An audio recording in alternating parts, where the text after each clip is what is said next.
Hello everybody, I hope you're all well and you've had a lovely morning so far. I am here for your second English home learning and we are going to be looking at using the past and present verb form in writing. We're going to look at how we can identify those in a piece of text.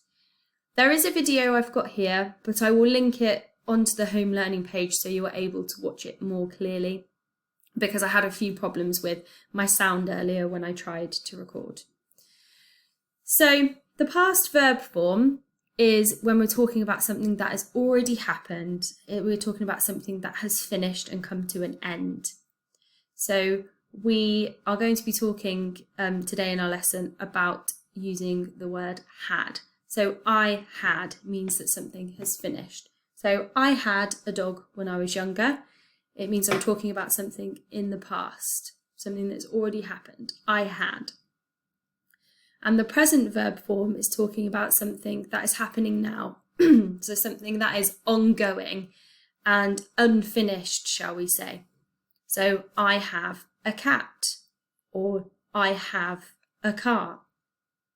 If I said I had a car, it might be that something's happened to it and I no longer have it. But I have a car means that it's ongoing and I still have that thing that I'm talking about. So thinking about using had and have, we are going to look and see how we can change these sentences here to either the perfect past tense or the perfect present tense. I'm just going to get my cursor. So our first sentence is, she worked in the shop. Now, this sentence sort of makes us think that they're talking about someone that works in a shop. She worked in the shop. To be more specific and to make it clear that it is the perfect past tense, we can put had. She had worked in the shop, which maybe means that she no longer works in the shop. And this also indicates that this has come to an end. So she had worked in the shop, but again, she no longer does. Next sentence, I live in Bradley Stoke. Okay. So at the moment, it looks as if that is sort of happening now. I'm going to see what happens if we use have for the perfect present tense. So it no longer makes sense if I just say I have lived in Bradley Stoke. So I need to put lived. Now, just like the video said, I have lived in Bradley Stoke. It means that it's happened in this person's lifetime, which it still isn't over. So we would say that the use of have here is for the perfect present tense, okay? So our next sentence is, I went to the beach. So thinking about how we can put this, I think it would best be put if we put it in the perfect present tense. So as if something is happening right now, because I went to the beach makes me think it was something that happened yesterday. So what I might change the sentence to is I have gone to the beach, which makes me think that that person has gone today, or at least gone in their lifetime. I bought a trampoline. Again, I think this sentence would be better if I used perfect present tense. I could maybe say, I had bought a trampoline, but I would be thinking about what would needed to be added on the end of that.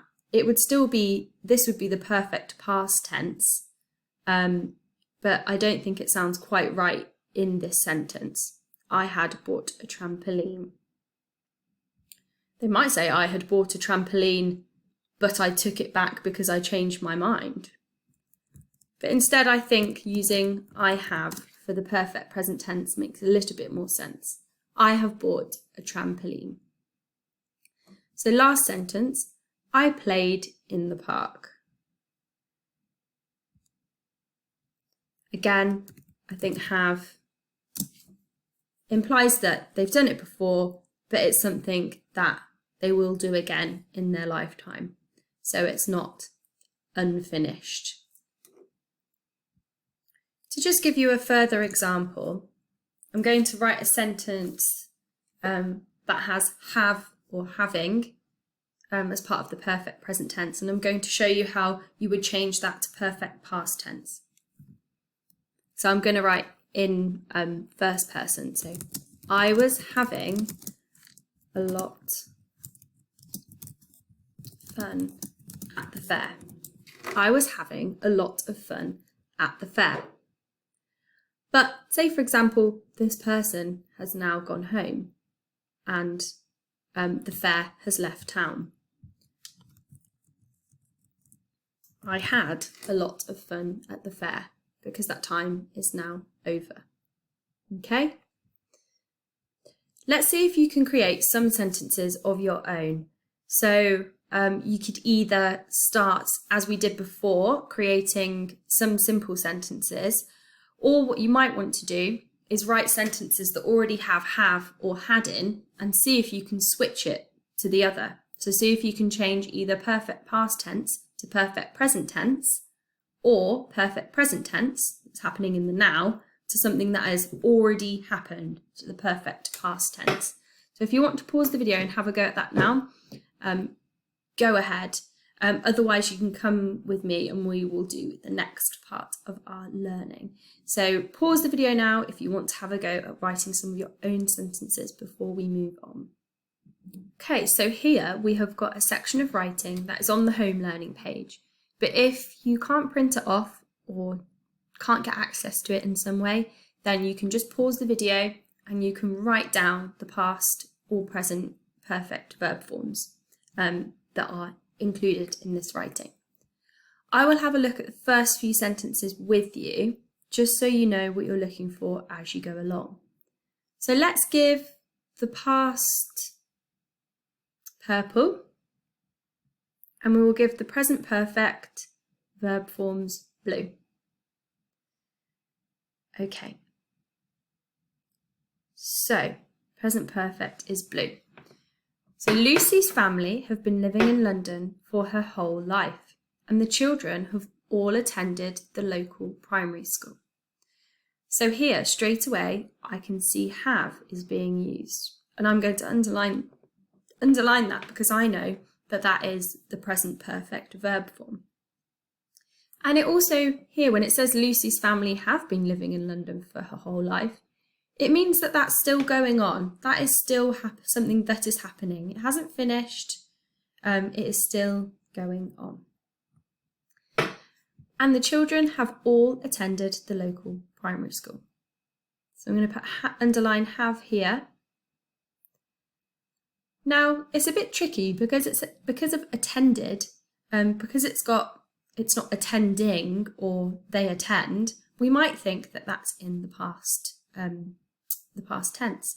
It might be a past verb form. However, it may be that they have left the primary school because they have been evacuated. Okay, so for the moment they aren't there. So next sentence.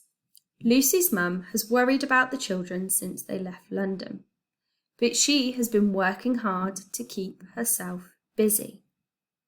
Now has is also a present perfect verb form because it is something that you are doing in this moment in time. So I could say year 4 has been working so hard, or I would say year 4 have been working so hard on their home learning, and Miss Paget has been very proud of them. Okay? Miss Long has, of course, been very proud of you too. And let's have a look at the following sentence together, I think, and then I will leave you to go ahead and do some yourself.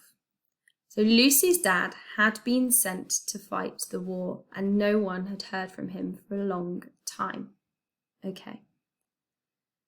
So I'm going to get my purple pencil out and I'm going to underline had, because this is something that has happened already. He had been sent to fight the war. Okay, so that's finished. He's been sent there. Okay, and no one had heard from him for a long time. Okay, it's not they have heard from him, because that would mean they've spoken to him. But because they haven't, it is finished. Okay, it's not ongoing. They haven't heard from him at all. Okay, so I'm going to give you a chance to go on and do the rest of the sentences yourself.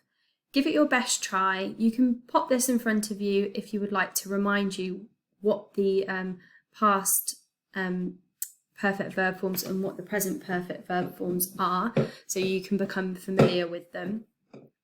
Careful you don't get caught out by some of the other words that are in the sentences that make you think that it might be a past verb form. Okay, so have a go. If you don't have the printout, what you could do is you could write past and present at the top of a piece of paper, and just write the under past you could write had, and then write the have, has underneath the present. So give it a good try. I'm sure you will be amazing. And then once you have finished annotating that passage or looking at those verbs, then try out and write some sentences using the past and present verb forms. You might want to talk about the professor. So you might say the professor had been looking forward to having the children live with him. Have a think about the different characters you could maybe include and write a little paragraph about this size. Okay, so good luck. I'm sure you'll be brilliant, and I look forward to having a look at your work. Take care. Bye.